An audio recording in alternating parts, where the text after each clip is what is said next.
Wherever you're listening from right now, I'd like you to take a second and picture where you are. Maybe you're on a couch with your phone in hand, lying in bed with the lights off, or listening while you cook or clean. Wherever you are, I'm glad you're here with me. If you'd like, you can imagine you're sitting across from me at a small table, a warm drink between us, and I'm about to tell you a story that changed the way I look at connection, love, and the quiet spaces in between. Because this isn't a dramatic story. There are no car chases, no huge scandals, no shocking twists. On the surface, nothing extraordinary really happens. And yet, this one season of my life rewired something deep inside me. It started on an ordinary evening that felt like any other, and ended up becoming one of the most important chapters I've ever lived. It began on a cool Friday night in early autumn, the kind of evening where the air smells faintly of damp leaves and chimney smoke. The sky outside the kitchen window was a soft gray blue, the last light of day fading behind the row of houses on our quiet street. I had just finished washing the last of the dinner dishes I'd been prepping and wiped my damp hands on a towel, feeling a small sense of satisfaction that everything was coming together. The kitchen lights cast a warm glow over the counters I'd just polished. The hum of the refrigerator and the faint ticking of the wall clock were the only sounds breaking the stillness. My husband, Aaron, was upstairs in the spare room we'd turned into his office, going over slides for an important presentation he had the following week. I could hear the faint muffled sound of him talking to himself every now and then, rehearsing sentences under his breath. We were expecting a guest that night. Not just any guest, but someone who felt almost like part of the structure of our lives, a person whose presence had always blended into the background of our family story like an old, familiar photograph on the wall. His name was Thomas. Thomas had known Aaron's parents long before I ever came into the picture. By the time I met him at one of those slightly awkward family gatherings years ago, he already felt like someone who'd been woven into their history for decades. Over time, he quietly became part of mine too. He had this gentle, easy way about him that made you feel as though your thoughts were worth listening to, even when you stumbled over your words. He was in his late 60s now, with silver hair that never seemed to sit quite where it was supposed to, and lines around his eyes that looked like they'd been carved from years of laughing and squinting into the sun. His voice was warm but steady, and his laugh always arrived from deep in his chest. Never rushed, never fake, he'd called earlier in the week. "How about I come by for dinner on Friday?" he'd said. "I'll bring something. It's been too long since we just sat and talked." I hadn't even needed to ask Aaron. I knew the answer would be yes. Thomas was one of those people who could walk into a room and instantly make it feel safer, calmer. You didn't rearrange your schedule for him because you felt obligated. You did it because you wanted to. As I finished arranging the roasted carrots on the serving plate and set the salad on the table, the doorbell chimed, two soft tones that drifted through the house just as the light outside turned from dusk to early night. I wiped my hands one last time and went to the door. When I opened it, there he was, standing beneath the porch light with his usual relaxed smile. In one hand he held a bottle of red wine wrapped in a simple paper bag. In the other he had a small bunch of flowers, nothing extravagant, just a gathering of mixed blooms tied with a piece of twine. They looked like they'd been picked from someone's backyard rather than a shop, and that made them even more beautiful. "For the table," he said, offering the flowers to me with a nod that was somehow both casual and gracious. "And for the conversation," he added, lifting the bottle slightly and giving it a little shake. I stepped aside to let him in, and as he walked past, that familiar mix of cologne, fresh air, and something faintly woody drifted around me. It was a comforting smell, gently grounding. "Make yourself at home," I said as I closed the door behind us. "I thought I already did," he replied with a smile, toeing off his shoes like someone who'd been doing it at that doorstep for years. In many ways, he had. In the kitchen, I found a simple glass vase and filled it with water, then arranged the flowers so they spread out just enough to look natural, not forced. I set them in the center of the dining table. Instantly, the room felt brighter, softer, like the evening had decided to take its time. Aaron came down a few minutes later, laptop in hand, tie loosened and shirt sleeves rolled up. He greeted Thomas with a warm hug, the kind men give when they don't see each other as formal guests but as fixtures. Dinner was uncomplicated. Roasted chicken, a green salad, a dish of potatoes. Nothing that would impress a chef, but everything that felt like home. The three of us eased into conversation the way you slip into a well-worn sweater. We talked about Aaron's upcoming presentation, about the chaos at his office, about the neighbor who'd finally trimmed a tree that used to block half our view. I mentioned my ongoing battle with a patch of soil in the garden that refused to grow anything, no matter what I planted there. Thomas listened the way he always did, fully. When you spoke, his eyes didn't wander to his phone or drift toward the TV in the other room. He looked directly at you, nodding occasionally, sometimes smiling before you even finished your sentence, as if he already knew where you were headed but wanted you to have the satisfaction of getting there first. After we'd finished eating and cleared most of the plates, Aaron glanced at his watch and sighed. I should get back to that presentation before my boss changes half of it overnight, he said, pushing his chair back. He squeezed my shoulder gently on his way past and clapped a hand on Thomas's back. Save the good stories for when I come back down, he said, half joking. I'll see what I can do, Thomas replied with a small grin. And then it was just the two of us at the table. The house felt quieter, not empty, just settled. The overhead light above the dining table seemed softer now, throwing a muted glow over the plates, the wine glasses, and the vase of flowers that had become the centerpiece of the evening. We refilled our glasses and let the conversation wander. It moved without much effort, drifting from topic to topic the way leaves are carried gently along on the surface of a stream. We spoke about books we'd read, about small frustrations, about little pleasures. We laughed about an old memory of a barbecue that had gone terribly wrong when Aaron burned half the food and pretended it was charred for flavor. At some point, as I was listening to Thomas recall a story about a long-ago road trip, my attention snagged on something small and quiet. It might have been the way his fingers traced the rim of his wine glass as he spoke, or the way the light caught the thinning silver hair at his temples.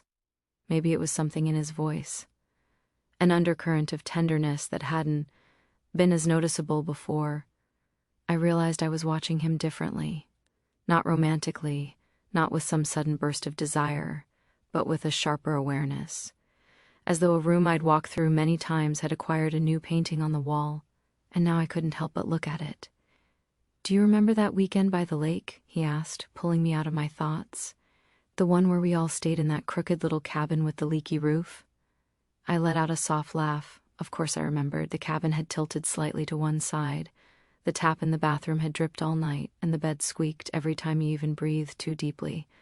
But the days had been filled with sun, the water had been warm, and the nights had been so full of laughter that my cheeks hurt. I remember you insisting on cooking breakfast outside, I said, grinning at the memory, and then nearly dropping the entire pan of eggs in the fire. Nearly, he repeated, pointing at me like he wanted to be precise. Nearly, not completely. The air between us shifted then, not dramatically, but enough for me to notice. His eyes lingered on mine a second longer than usual. The smile on his face softened, and something quieter settled there, a kind of unspoken understanding. You've always seen things clearly, he said after a moment, his tone gentle. Even when other people are distracted or caught up in themselves, you notice the small things, the details. I felt a warmth spread through my chest at his words. It wasn't the kind of compliment you brush aside with a joke. It felt like something carefully observed, something that came from paying attention over time. Maybe that's just a polite way of saying I overthink everything, I replied lightly, though we both knew he hadn't meant it that way. He shook his head slowly. No, he said quietly, it's a gift. Not many people really see the people around them. You do. For a moment, neither of us spoke. The only sound was the faint ticking of the clock in the living room and, somewhere in the distance, a car passing on the street outside. It was a simple moment, small compared to the big milestones of life, but it settled inside me with surprising weight. When we finally stood to clear the table, our hands brushed as we both reached for the same plate. We both paused at the same time, our fingers touching just long enough for the contact to register. It would have been easy to pretend it hadn't happened, to move quickly and make a joke. Instead, we both simply lingered in that small overlap of skin for half a heartbeat longer than necessary. Then, as naturally as if nothing unusual had occurred, we went back to stacking the dishes and carrying them to the sink. Later, when Aaron finally came downstairs to say goodnight and announced he was heading to bed early, Thomas and I moved into the living room. I lit a candle on the coffee table almost without thinking, and he settled into his usual spot in the armchair by the window, while I curled up on the end of the couch with my legs tucked beneath me. We talked about movies we loved, scenes that had stayed with us, lines that had felt more like truths than dialogue. We spoke about how certain books had arrived in our lives at just the right time. It was easy, the way talking to Thomas always was, but there was a deeper current running underneath it, a sense that the words we were choosing mattered. Even when they were simple, we didn't cross any lines.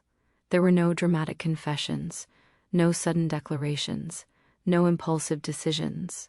What there was instead was something quieter and in some ways more powerful, a shared sense of being understood, a feeling of sitting across from someone who saw not just your actions or your roles, the spouse, the friend, the host, but the person underneath. When he finally stood to leave, it was late enough that the house felt wrapped in its own bubble of silence. I walked him to the front door, and we stood there for a moment on the threshold, both of us seemingly waiting for words that didn't come. "Thank you for tonight," he said finally. "It was good." The word felt too small for what he meant, but I understood. "It was," I replied, my voice softer than I expected. "Drive safe." He hesitated just long enough for me to notice, then nodded once and stepped out into the cool night air. I watched the back of him as he walked down the path to his car, his shoulders outlined against the faint glow of the streetlights. When I closed the door and leaned my back against it, I didn't feel guilt. I didn't feel like something terrible had happened. Instead, I felt something inside me shift, like a picture frame that had been hanging slightly crooked for years and had finally been straightened.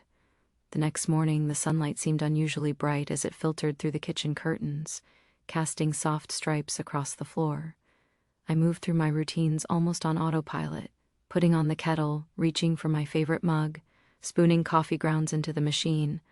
But beneath the familiar motions, my mind kept replaying the previous night in slow, careful pieces, the way his eyes had softened when he talked about that weekend at the lake, the tone of his voice when he said he felt like I saw people, the brief, quiet moment when our hands had touched. None of it was scandalous. There was no affair, no secret rendezvous, no betrayal in the physical sense. And yet, there was no denying that something had changed. Aaron came down the stairs, yawning and rubbing at his eyes, tie draped over one shoulder. He poured himself a cup of coffee and started talking almost immediately about a new project his team was about to start, his words tumbling out in quick, busy bursts. I listened, smiled, and asked questions the way I always did. My body was at the kitchen table with him, but a small part of my mind stayed anchored to the previous night, specifically to the way it had felt to sit across from someone who seemed to be focused on nothing and no one but me for those hours. Later that day, after he'd left for work and the house had settled into its daytime quiet, my phone buzzed on the counter. I dried my hands on a dish towel and picked it up. It was a text from Thomas. "Thank you for last night. I always feel lighter after we talk." Just a few words. Friendly, polite, nothing in it that anyone else would consider unusual. And yet, as I stood in the kitchen reading it, I felt my heartbeat shift slightly, like it had noticed something before my mind did. I typed back, "I enjoyed it too. It's always good to see you." I stared at the screen for a moment, tempted to add more, to say something about how I felt understood or heard, to admit that the evening had left an imprint I was still feeling. But I didn't. I stopped there, hit send, and set the phone down. That evening, Aaron called to tell me he'd be working late. "Don't wait up," he said. "Order something or heat up leftovers. I'll probably just crash when I get home."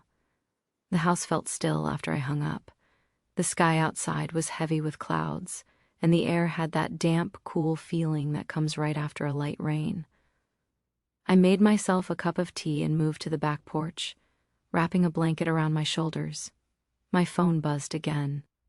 "If you're free later, I can swing by with some fresh tea leaves I picked up," Thomas wrote. No pressure, of course. I hesitated, not because I didn't want to see him, but because I was suddenly aware of all the small, invisible threads weaving this moment together: the late-night work, the quiet house, the after-rain air, the lingering feeling from the night before. I told myself it was just tea, just conversation, just a friend. "Sure," I typed back. "I'm on the back porch if you come." He arrived not long after, a small paper bag in one hand and his jacket draped over his arm. He stepped onto the porch, the wooden boards creaking beneath his feet, and gave me an easy smile. "I brought that tea I told you about," he said, holding up the bag. "Figured you'd be the only one who would actually appreciate it." "You give me too much credit," I replied, taking the bag from him. "Half the time I'm just drinking whatever's on sale." We both laughed, and just like that, any stiffness I'd imagined melted away. We sat across from each other on the porch, the air cool against our faces, steam rising from our mugs as we blew gently across the surface of the hot tea. The smells of damp wood, fresh leaves, and the faint sweetness of the tea filled the space between us. At first the conversation was light. We talked about small things, what he'd been reading, how my stubborn garden was doing, a minor inconvenience he'd had with his car. Slowly, though, like clouds parting to reveal a deeper sky, the conversation began drifting into more personal territory. He spoke about a trip he'd taken years ago, a place he'd visited that made him realize how quickly time passes. He talked about people he'd lost touch with, decisions he'd made that he sometimes thought about differently now. "Do you ever feel like life hands you quiet moments that are actually more important than the big ones?" he asked at one point, eyes focused on the steam curling up from his mug. "Yes," I said, almost before he'd finished speaking. "I do. It's usually the small things I remember.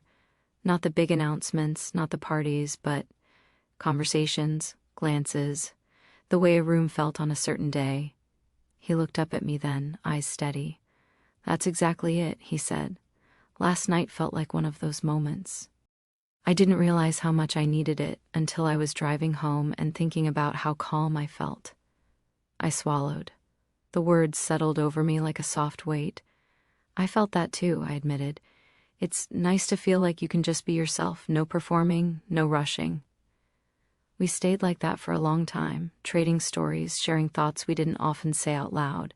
It wasn't about grand revelations or dramatic secrets. It was about the small truths, fears, hopes, regrets, that usually stay tucked in the corners of your mind. At one point, I adjusted the blanket around my shoulders and let it slip a bit. Without saying anything, Thomas leaned forward and gently pulled the edge back up, tucking it around me in an absent-minded, careful motion that caught me completely off guard in its tenderness. "Can't have you catching a cold on my account," he said softly, not making a big deal out of it. But the gesture stayed with me. When he finally stood to leave, we walked slowly to the front door together, neither of us hurrying the moment along. The porch light cast a circle of soft yellow around us, the rest of the yard fading into shadow. "I should get going," he said. "You've probably listened to me talk enough for one evening." I smiled, shaking my head. "I don't think that's ever going to be a problem," I replied. We stood there for a second, quiet, the kind of quiet that isn't empty but full. Then he nodded, gave me a warm, steady look, and stepped outside. As the weeks went on, Thomas's visits became less of an event and more of a rhythm. Sometimes he'd show up with a basket of fruit from his small orchard. Other times he'd arrive with a book he thought I might like, pressing it into my hands and saying, "I want to know what you think about this one." Occasionally he'd just drop by for a quick hello and end up staying for an entire afternoon, the hours dissolving without us really noticing. We never crossed physical boundaries. We didn't kiss, didn't hold each other, didn't share anything that would look like an affair to someone looking in from the outside. Yet the emotional depth of our connection was undeniable. He listened to parts of me I hadn't realized were quiet. He reflected back things about myself I hadn't fully seen, and that, in its own way, felt enormous. One afternoon, I was trimming the rose bushes in the garden when I heard the gate click open. I turned and saw Thomas walking in. carrying a woven basket filled with apples that glowed red and green in the sunlight. "These demanded to be shared," he said, lifting the basket slightly. "They practically marched themselves into my car." I laughed and shook my head. "You and your dramatic fruit," I said, lowering my gardening shears. We sat together at the patio table while the sun warmed our shoulders. He handed me an apple, and I took a bite, the crisp sweetness bursting across my tongue. It tasted like childhood and fall and the feeling of being outdoors on a good day. "Do you ever think about how certain people become part of your life story without you noticing when it happened?" I asked him after a while, looking down at the half-eaten apple in my hand. He considered that for a moment, his eyes drifting toward the rose bushes. "All the time," he said finally. "Some people are like background music. You don't always notice them consciously, but they're shaping how you experience everything else. Then one day you realize that if you turn the music off, the room would feel completely different." "Is that how you feel about people?" I asked. "That's how I feel about you," he replied simply. The words were calm, not urgent. There was no tension in his face, no demand in his tone. It was just a truth he was placing gently on the table between us and trusting me to handle carefully. I felt my throat tighten. "I think you're part of my background music too," I said softly. "In a good way, in a steady way." We sat there, letting the moment rest. It wasn't romantic in a traditional sense. No one reached for anyone's hand. There were no grand declarations. There was just the acknowledgement that two people had become important to each other in a way that neither had planned, but both had grown to value deeply. But as our connection deepened, an undercurrent of unease began to tug quietly at the edges of my awareness, because there was another person in this story, Aaron. He was still there, still present, still the man I'd chosen to build a life with. We shared bills, chores, inside jokes, a history full of holidays and arguments and making up. We also shared a growing silence, one that had crept in slowly, the way dust gathers in corners when you're not looking. We loved each other. That had never been in question. But somewhere along the line, the day-to-day grind of work and errands and stress had started to crowd out the conversations we used to have. The long, slow talks we'd once enjoyed had been replaced with quick updates shouted over dishes or half-distracted conversations with one eye on our phones. It wasn't anyone's fault. Life had unfolded the way it often does. But Thomas's presence, his attentiveness, his calm, made the contrast harder to ignore. One evening, after Thomas had left and the house had grown quiet again, Aaron walked into the kitchen where I was rinsing out teacups. He leaned against the counter, watching me for a second. "You and Thomas have been spending a lot of time together lately," he said. His tone wasn't accusatory, but it carried a hint of something thoughtful, something probing. I paused, the cup still in my hand, water running over my fingers. "We've had a few more conversations, yes," I replied carefully. "He's been stopping by more often. Is that a problem?" Aaron shook his head quickly. "No," he said. "I don't mean it like that. I trust you, and I trust him. I just sometimes feel like I'm always coming in at the end of a good movie you two have been watching together since the opening credits." It was an unexpectedly vulnerable thing for him to say. I turned off the faucet and set the cup in the rack. "You're not at the end of anything," I said, turning to face him. You're the main character in my story. You know that, right?" He gave a small smile, but it didn't quite reach his eyes. "I know I'm your husband," he said. "Sometimes I just wonder if I'm still the person you talk to first when something matters." The question landed in the center of my chest like a stone dropping into water.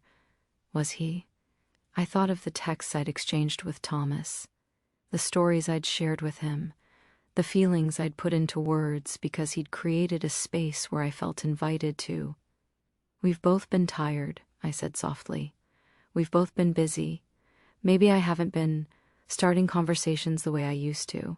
But that's not because you don't matter. It's because I got used to thinking you were too exhausted for one more thing when you got home." Aaron exhaled, some of the tension leaving his shoulders. "Maybe I let you think that," he admitted.